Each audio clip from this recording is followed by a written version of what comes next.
Hi, in front of me I have GARMIN Vivomove Sport, and I'm gonna show you how to set up the alarm clock on this device.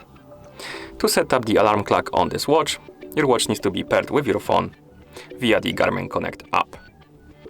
Once the devices are paired, you can open the Garmin Connect application on your phone. In the application, tap on this icon to open the device page for your Garmin Vivomove. On the device page, select the Alerts option, and here tap on Alarms. As you can see, right here we have the list of alarms, and we have none. So let's tap on Create an Alarm, and here we can create the alarm clock. We can tap on Time. We can adjust it by swiping on this clock face.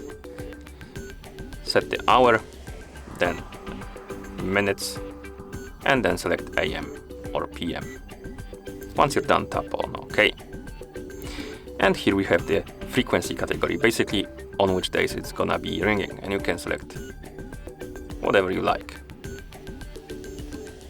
Once you're done, you can go back, and here we have our alarm. We can enable it or disable it by tapping the switch next to it. We can add more alarms if you want by tapping on Create Alarm. You can also tap on existing one to edit it, and here you can customize the settings, or you can also delete it by tapping on Delete Alarm to remove it. And basically that's how you set up the alarm clock on this device. Thank you for watching. If you found this video helpful, please consider subscribing to our channel and leaving the like on the video.